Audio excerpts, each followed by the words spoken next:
Hello, all. I hope you guys were successful in the installation of Photoshop.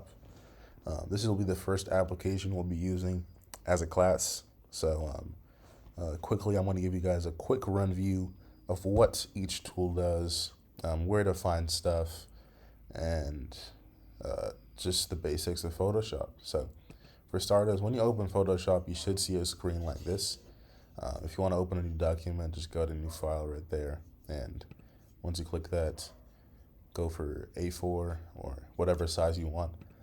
For me, I already have a document open right here, so pretty much I want to show you the basics of Photoshop. So for starters, on the left hand side right here, these are all the tools you'll use here. If you guys don't see this on your screen, what you'll have to do is you'll have to go to Window, and right here you'll see every single tool that is important to editing and adjusting your photos in Photoshop. So let's say I'm missing color. Color is this right here. I'll click on color and then I'll get access to it. Let's say I'm missing, I don't know, let me pick like history. So the document history, it'll come up like this, and then I'll drag it in, and then now it's a tab over there. So yeah, that's another important thing as well to keep in mind. Otherwise, onto the tools up here. So we have File, allows you to open up photos, so it allows you to bring in photos. So pretty much if I go here to open, and I go and find a random photo, let's say this one right here. I've now opened that photo, and it also allows me to save photos, and as well as export photos. So let's just say I've finished this piece of work. I'm really proud of it. And I want to save it to my computer with really good quality, and I want to post it on my social medias.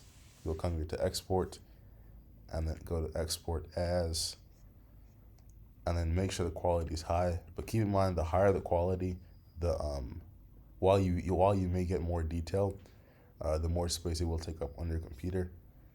And then the next thing you'll do is just export, and it automatically saves on your computer. So there's that. Next we have edit.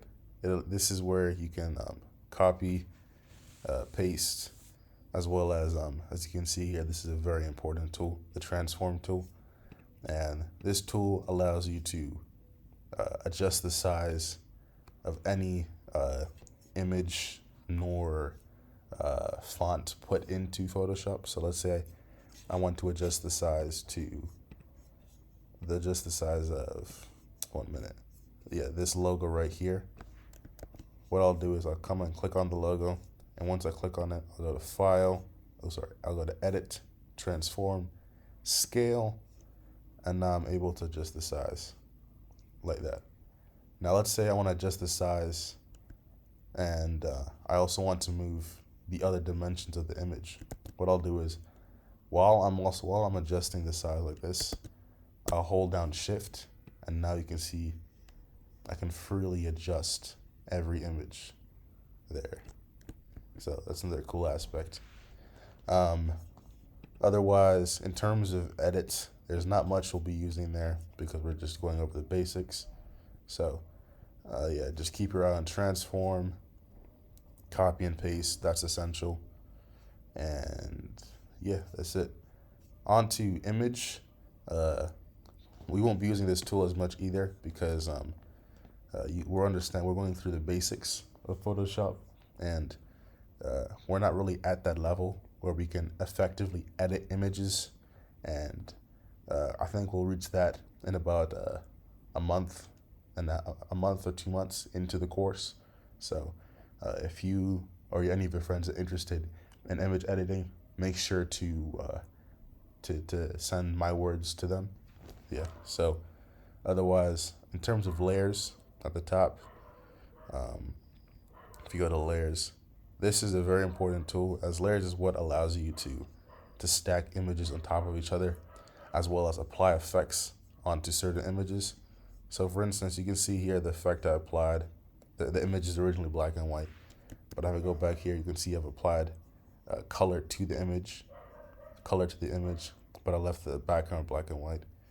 To do so, I used the I used another I put a layer on top of the original image, and that's what allowed me to apply that effect onto the character, onto the image. As you can see here, you have no effect, and now you have an effect. And I want to teach you guys how to access and use those effects effectively in your work. Otherwise, in terms of layers, there's not much we'll be using here. And even if we go ahead and use any of these tools, I'll explain their meaning in detail. So don't even worry about what you see here. In terms of type, it's not really a tool we'll be using because it's a tool that is usually found over here on this side, and I'll show you which one it is. Because if you can see here, type, it's talking about the type of font. If you go here and click on, like, I have text right here, so if I go and click on that, it will show the properties right here. If you can see here, the character, the font, the size, so as well as the color. So not really an important tool for what we'll be doing right now. Next, we have select. There are other ways of selecting layers, so not really a tool we'll be using in this course. Next, we have filter. We won't be using this tool until like we're 1 or 2 months into the course because we won't start image editing until then. I want you guys to have a basic understanding of what the tools do. And yeah, 3D, no, we're not at that level yet, so we'll have to forego that for now. View, this allows you to zoom in into your image and zoom out. Although there are other ways of doing this. Like you can use your mouse. If you have a Mac computer, you can use your keypad, or you can just use Control minus to zoom out and Control plus to zoom in. So there's no point of really going up here and adjusting it unless you want to do some like actual dimensional adjustments on your screen. And then lastly, we have window. So this is one of the most important areas in the whole entire app, as Windows showcases all the areas where it pretty much showcases all the tools in the app. So for instance, I have color right there, color, layers right there, properties right there. So let's say I'm missing those. Let's say I don't have the gradients and I really want to use the gradients. I'll have to just click, it shows up right here, and now I have access to all the gradients. So if I go to window, I have gradients, as you can see there. Color, swatches, gradients. So this is a pretty cool tool that we'll be using a lot in the course. Otherwise, on to the actual tools. So these tools are the ones that get the job done. They're the ones that actually physically edit your work. So for starters, we have the move tool. So as you can see here, the turtle's moving. The job in its name is just to move the image that you have. So you have that right there. Next, you have the rectangular marquee tool. The rectangular marquee tool is essentially another way to select your work. However, we won't be using it because there are more effective ways of selecting your work without using this tool. So on to the next tool, we have the lasso tools. And now these tools are very, very, very important in the use of Photoshop as a whole. It's a basic tool that you'll carry on into your advanced work. So it's very important. So for instance, we have the lasso tool. The lasso tool gives you free control of an image, of selecting a specific part of the image. As you can see, I've drawn a circle on this specific part of the image. So the cool thing about the lasso tool is what I can do now is, now that I've selected this part of the image, I'm now able to delete what's inside the image. So you see it's selected. Wait 1 minute. Yeah, it's selected now. 1 minute. And now I'm able to delete it. That is odd.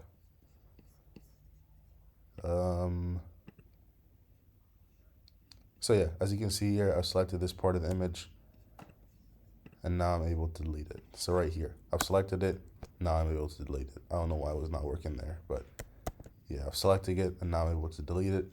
Next, we have the polygonal lasso tool. This is pretty much another way of selecting an area but with straight lines. So now I made a triangle. So let's say I want to delete this. What I'll do is just delete, and just like that. Or let's say I want to move it, and I just move it like that. So that's another selection tool.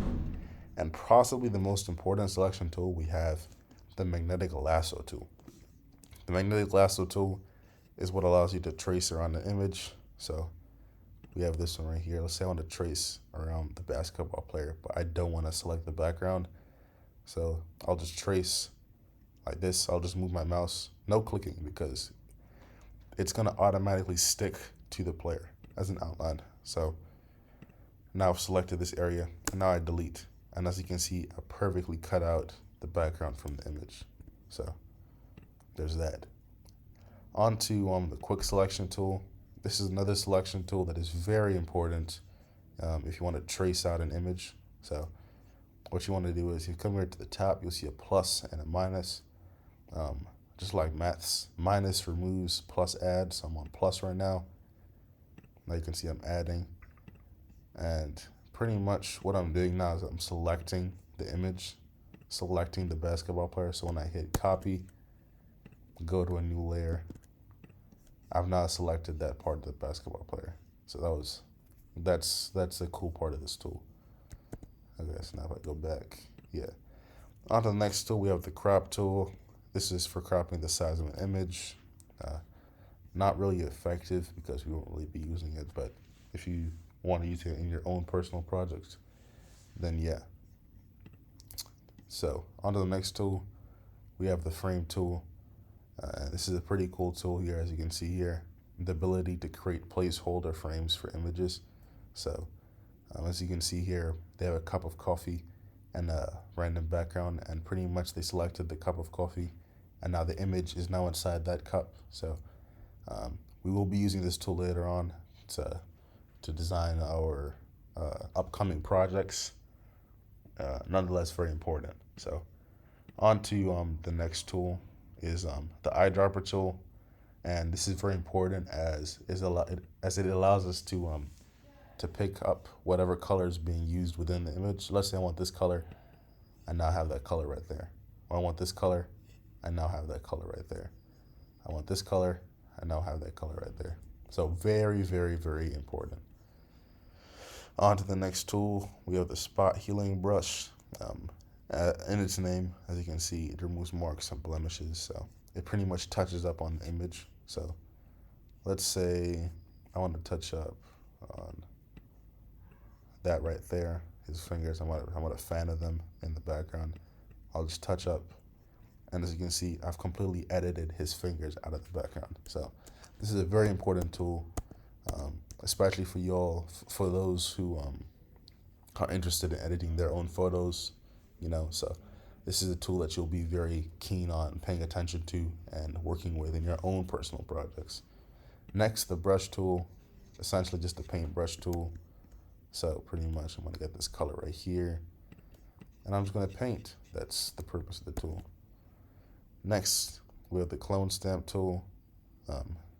In its name, it's what allows you to copy and paste a specific part of the image. So I have this one right here, and what I'm going to do is I'm going to copy. That's odd. Not defined. Okay, this tool is not working for me for some odd reason, but oh well. I think it's because of the type of image I have. There could be too much going on within the image, and that's why it's not working. But nonetheless, we won't be focusing on this tool as much. So on to the next tool, the history brush tool. So it restores parts of an image to an earlier state. So think of it as like the undo tool, but rather than that, as the more you drag onto an image, the more it goes back to its original state. So I haven't really done any editing here, so I can't really show it off, but I guess I can do this right here. So you can see the paint here. I go to this tool, and now I want to try to restore it to its I'm gonna try and restore it to its original state. But as you can see, it's not allowing me because the canvas size does not match that of its original state, which means that I've adjusted the size of the image. So we can't use this tool. Nonetheless, we won't be using that. So anyways, we have the eraser tool, and its name allows you to erase stuff. Next, we have the gradient tool. So very important, as it's what allows you to blend specific colors. So let's say I pick the color orange for my primary and the color pink for my secondary. When I get to the gradient tool and I drag like that, I've now created a cool collage like that. Now let's say I want to have one right here. You see how the image just adjusts, or I just want to have one half and half, just like that. So this is a very cool tool if you want to like make promotional advertising and you want to have the subject in the center right here. So let's just say, let me go back here 1 minute. Okay, let's just say I want to have this basketball player in the center of this image as the main character. So you can have him like that, have some text right here, and then you can promote your product. So this is another cool tool. So anyways, the next tool is the blur tool. So if I go to this one right here specifically, the blur tool is in its name. It like reduces the focus within specific images. So if I come here and try to blur her, as you can see her, she's starting to fade away slowly but surely. And let's say I want to increase how like quickly she fades away. What I'll do is I'll come here to the top, to my top left, you'll see a circle, and you'll click right here, and this is where you can adjust the size and the hardness, which is how hard the person is blurred away. So I come here, I just click. To get better results, I can select the actual musician, and then come here, blur. And then when I come here, as you can see that part of her face is blurred. So another very cool tool, very important, as it'll be used a lot in how you guys want to go about your personal projects, or in the projects I'll be posting and asking you guys to complete. Next, we have, if you come in right click, you'll have the sharpen tool. So if I go to this advertisement I made right here, let's say I want to sharpen my chin right there. What I'll do is, to sharpen the definition right there, I'll come here, right click, go to the sharpen tool, and just click like that. Or I can just drag it like that. Let's say I want to increase the size and the hardness, and now I'm able to increase the definition in that specific area of the image. So when I zoom out, I'm not sure if you guys can see the difference, but it's more sharp, more defined than it was before, as you can see right there. Let me get my mouse right there. So another very important tool, so it will be used a lot in how we edit images, as well as in your personal projects. The next are a couple of tools we won't be using. The pen tool, sure, it has its importance, but it's more important on Illustrator, so we won't really be focusing on it too much here. The text tool, very important in its name. It allows you to make text like this right here possible. Next, we have the path selection tool. Like I said, not really an important tool because we won't really be using it as much right now. Same with the rectangle tool, unless you need to make a background like this, that will require a rectangle. Otherwise, this was the breakdown of all the specific tools in Adobe Photoshop 2022. If you have any questions, my email address is nwalanga24@gmail.com. Facebook is Nathir, Nathir_Mwange, and my Instagram is Nathir_Mwange. Same with my Snapchat. Hope you guys enjoyed and understood the premise of each individual tool, and good luck with the rest of the course. And I'd like to thank you for being interested in my course to begin with. I'm only 15 years old, so it's an honor to teach you guys. Anyways, guys, peace out.